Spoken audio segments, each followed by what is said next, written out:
Hello everyone, welcome to our channel Priya's DNA dairy.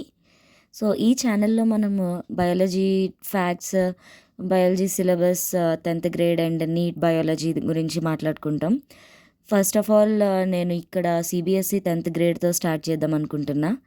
Biology syllabus ఏంటి, ఏమేం chapters ఉంటాయి and exam point of వ్యూలో ఎలా ప్రిపేర్ అవ్వాలి అవన్నీ డిస్కస్ చేద్దాం. సో ఇప్పుడు మనకి ఫస్ట్ చాప్టర్ వచ్చేసరికి లైఫ్ ప్రాసెస్. ఈ లైఫ్ ప్రాసెస్లో మళ్ళీ మనకి 4 చాప్టర్స్ ఉంటాయి. ఒకటి న్యూట్రిషన్, రెండవది రెస్పిరేషన్ అండ్ మూడవది ట్రాన్స్పోర్టేషన్ అండ్ లాస్ట్ ఎక్స్క్రిషన్ అనమాట.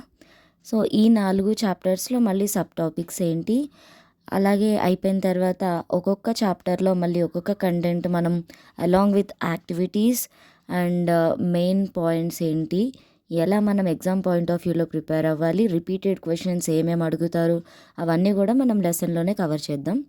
So let's start one by one. So first chapter is nutrition.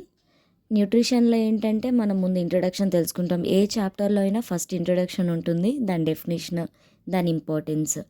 Okay, next types of nutrition or modes of nutrition అంటాము. 2 మోడ్స్ ఉంటాయి. First one autotrophic nutrition and second one is heterotrophic nutrition. So autotrophic న్యూట్రిషన్లో మళ్ళీ మనం కొన్ని important events చదువుతాము, అవేంటో చూద్దాం.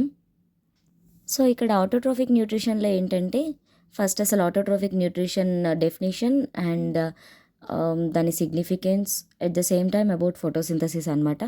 అసలు ఫోటోసింథసిస్ అంటే ఏంటి, ఎలా ప్రిపేర్ చేస్తాయి ప్లాంట్స్ ఫుడ్, ఓన్లీ ప్లాంట్సే ప్రిపేర్ చేస్తాయా లేదంటే ఇంకేమన్నా ఉన్నాయా, సో అట్లా ఇన్డెప్త్ చదువుతాము.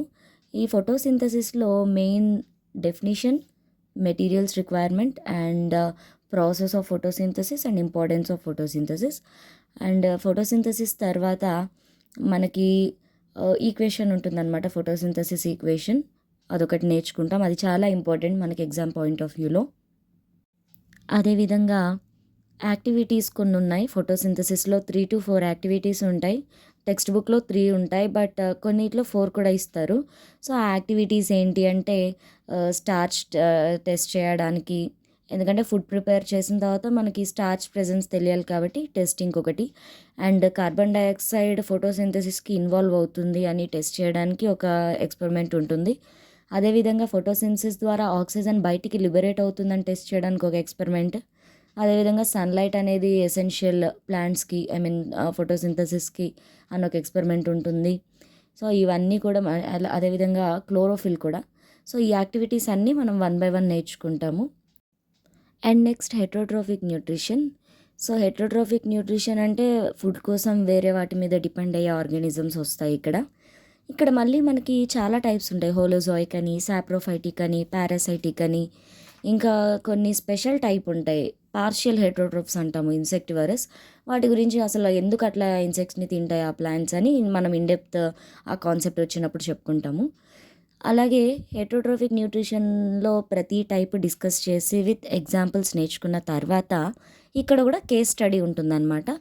ఎలా అంటే సో ఒక యూనిసెల్యులర్ ఆర్గానిజం, ఒక మల్టీసెల్యులర్ ఆర్గానిజం గురించి చదువుతాము. బట్ ఇక్కడ 10th క్లాస్లో యాక్చువల్లీ మనకి రుమినెంట్స్ ఉండదు, బట్ కొన్నిసార్లు కొన్ని చిన్న చిన్న క్వశ్చన్స్ అడిగే ఛాన్సెస్ ఉంటాయి. ఎందుకంటే ఇది సేమ్ టాపిక్ 7th సిబిఎస్ఈలో మనకు వస్తుంది కాబట్టి. సో ఒక జస్ట్ స్మాల్ రీక్యాప్ కోసం నేను ఇక్కడ రుమినెంట్స్ కూడా యాడ్ చేయాల్సి వచ్చింది. యూనిసెల్యులర్లో మనం చూసుకుంటే digestion in amoeba and digestion in paramecium చదువుతాం. అదేవిధంగా మల్టీసెల్యులర్లో వచ్చేసరికి human digestion and ruminant digestion. Human డైజెషన్లో మళ్ళీ పర్టికులర్గా ఏం పార్ట్స్ ఇన్వాల్వ్ అవుతాయి, అదేవిధంగా ప్రాసెస్ ఎలా జరుగుతుంది, దాని ఇంపార్టెన్స్ ఏంటి నేర్చుకుంటాం. రుమినెంట్స్లో మనం చూస్తే కనుక అసలు పార్ట్స్ ఏంటి, ఎందుకు దానికి ఎక్స్ట్రా ఛాంబర్స్ ఉన్నాయి, అసలు ఏం ఫుడ్ అది తీసుకోవడం వల్ల అట్లా కాదని మనం ఒకసారి రీకాల్ చేసుకుంటాం. అండ్ నెక్స్ట్ డెంటల్ క్యారీస్ గురించి ఉంటుంది, last topic in the nutrition. అంటే నథింగ్ బట్ టూత్ డీకే గురించి. అసలు డెంటల్ క్యారీస్ అంటే ఏంటి, ఎట్లా జరుగుతుంది, ఎలా ప్రివెంట్ చేయాలి మనము, ఎందుకంటే ప్రతిదానికి మనం డాక్టర్ మీదే డిపెండ్ అవుతాం. సో అలా కాకుండా ఇలాంటి చిన్న చిన్న ప్రాబ్లమ్స్ మనం ఎలా రెక్టిఫై చేసుకోగలం, అసలు ఆ డెంటల్ క్యారీస్ అంటే ఏంటి, దాని కాజ్ ఏంటి, ఇవన్నీ కూడా మనం తెలుసుకుంటాం. అండ్ హైజీన్గా ఎలా ఉంచుకోవాలి మన డైజెస్టివ్ సిస్టమ్ని కూడా ఇక్కడ ఇంక్లూడ్ అవుతుందనమాట. So this is all about nutrition. And coming to the next chapter, respiration. Respiration అనేది కనెక్టింగ్ లెసన్ అనమాట న్యూట్రిషన్‌కి. న్యూట్రిషన్‌లో మనం ఎనర్జీకి కావాల్సిన ఇంగ్రీడియెంట్స్ అన్నీ న్యూట్రియంట్స్ రూపంలో రెడీగా పెట్టుకుంటే, ఆ న్యూట్రియంట్స్ బ్రేక్ డౌన్ అవ్వడం బట్టి, ఆక్సిజన్ హెల్ప్‌తో బ్రేక్ డౌన్ అవ్వడం బట్టి మనకి ఎనర్జీ రిలీజ్ అవుతుంది. Nothing but respiration. సో జనరల్‌గా మనం ఏమనుకుంటామంటే ఆక్సిజన్ తీసుకొని కార్బన్ డయాక్సైడ్ రిలీజ్ చేస్తే రెస్పిరేషన్ అనుకుంటాం. But it's a part of respiration. దాన్ని బ్రీతింగ్ అంటాము. ఇలాంటి చిన్న చిన్న కన్‌ఫ్యూజన్స్ ఏవైతే మనకున్నాయో అవన్నీ ఈ లెసన్‌లో క్లియర్ అవుతాయి. అండ్ ఆ తర్వాత ఈ రిలీజ్ అయిన ఎనర్జీ మొత్తం బయటికెళ్ళిపోతుందా? మన బాడీకేమన్నా కావాలా? ఎలా స్టోర్ అవుతుంది? ఇవన్నీ గూడా ఈ లెసన్‌లో వచ్చేస్తాయి. అండ్ ఆ తర్వాత రెస్పిరేషన్ యొక్క కీ ఈవెంట్స్ ఏంటి? అలాగే aerobic and anaerobic respiration 2 types ఉంటాయి. అవి మనకు ఆల్రెడీ తెలుసు. ఆ 2 టైప్స్ మళ్ళీ ఇన్ డెప్త్ చదువుకుంటాం. ఎందుకంటే మనకి 6థ్ క్లాస్ నుంచే మోస్ట్‌లీ ఈ టాపిక్ రిపీట్ అవుతూనే ఉంటుంది. Aerobic and anaerobic respiration. మళ్ళీ అదే కొంచెం ఇన్ డెప్త్ నేర్చుకుంటామనమాట. రెస్పిరేషన్ ప్రాసెస్‌లో 5 స్టెప్స్ ఉంటాయి. ఆ 5 స్టెప్స్ ఏంటో మనం ఇక్కడ చూస్తాము వన్ బై వన్ ఈ చాప్టర్‌లో. ఆ తర్వాత రెస్పిరేషన్ ఇన్ హ్యూమన్. పర్టిక్యులర్‌గా హ్యూమన్‌లో ఎలా రెస్పిరేషన్ జరుగుతుంది, పార్ట్స్ ఏమి ఇన్వాల్వ్ అవుతాయి, ప్రాసెస్ ఏంటి, ఫంక్షన్స్ ఏంటి తెలుసుకుంటాము. ఆ తర్వాత respiration in animals. Different type of animals different మోడ్స్‌లో రెస్పిరేషన్ చేస్తాయి. డిఫరెంట్ పార్ట్స్ యూజ్ చేస్తాయి. ఎందుకని అట్లా ఒక్కొక్క దానికి కంపారిజన్ డిఫరెన్సెస్ ఉంటాయి. And next respiration in plants. ప్లాంట్స్‌లో మనకి జనరల్‌గా ఫోటోసింథసిస్ అప్పుడు ఆక్సిజన్ రిలీజ్ చేస్తే కార్బన్ డయాక్సైడ్ తీసుకుంటాయి. కానీ రెస్పిరేషన్‌లో ప్లాంట్స్ మనలాగే సేమ్ అవి కూడా O2నే తీసుకుంటాయి. CO2నే రిలీజ్ చేస్తాయి. సో అది ఎలా? ఏ పార్ట్ ద్వారా? అంటే ఓన్లీ సెపరేట్ రెస్పిరేటరీ సిస్టమ్ లేదు కదా! మరి ఎట్లా? రిమైనింగ్ పార్ట్స్ ఏమేమి ఇన్వాల్వ్ అవుతాయి? అవన్నీ మనం డిస్కస్ చేస్తాం ఈ రెస్పిరేషన్ చాప్టర్‌లో. అండ్ థర్డ్ లెసన్ వచ్చేసరికి ట్రాన్స్పోర్టేషన్ అనమాట. ట్రాన్స్పోర్టేషన్‌లో సేమ్ ప్రతి చాప్టర్ లాగా ఫస్ట్ ఇంట్రొడక్షన్ ఒకటి ఉంటుంది. ఇంట్రొడక్షన్‌లో సేమ్ ట్రాన్స్పోర్టేషన్ డెఫినిషన్ ఏంటి, ఇంపార్టెన్స్ ఏంటి తెలుసుకుంటాము. ఆ తర్వాత ట్రాన్స్పోర్టేషన్ ఇన్ హ్యూమన్ ఏమేం పార్ట్స్ ఇన్వాల్వ్ అవుతాయి, ఎలాంటి ప్రాసెస్ జరుగుతుంది. ఎందుకంటే మనము కాంప్లెక్స్ యానిమల్స్‌లోనే టాప్ మనం.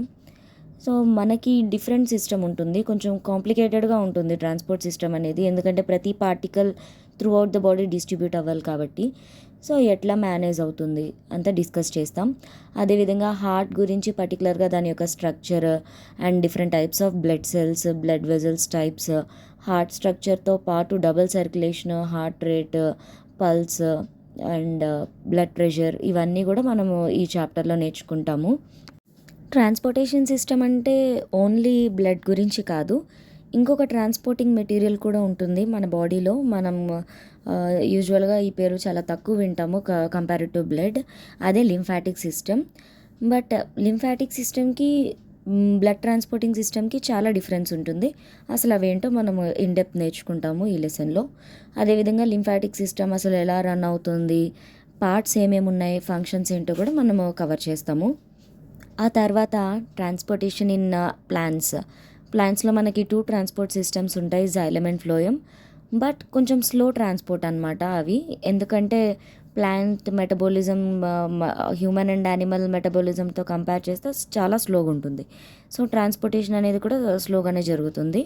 అది ఎలా, ఇంకా ఏమేం పార్ట్స్ ఇన్వాల్వ్ అయ్యి ఉన్నాయి వాటితో అనేది మనము చూస్తాము. అదేవిధంగా ట్రాన్స్పోర్టేషన్ ఇన్ యానిమల్స్. డిఫరెంట్ యానిమల్స్లో ఎలాంటి ట్రాన్స్పోర్టింగ్ సిస్టమ్స్ ఉంటాయి, ఎలాంటి పార్ట్స్ ఉంటాయి. ఎందుకంటే హార్ట్ అనేది అన్ని యానిమల్స్లో సేమ్గా ఉండదు. సో ఎలాంటి యానిమల్స్కి ఏ టైప్ ఆఫ్ హార్ట్ స్ట్రక్చర్ ఉంటుంది, ఎలాంటి సర్క్యులేషన్ టైప్ ఉంటుందో చూస్తాం ఇక్కడ. అండ్ లైఫ్ ప్రాసెస్లో లాస్ట్ చాప్టర్ వచ్చేసరికి ఎక్స్క్రీషన్ అనగానే జనరల్గా మనం ఏమనుకుంటాం, releasing of waste. But actually releasing of nitrogenous waste అది.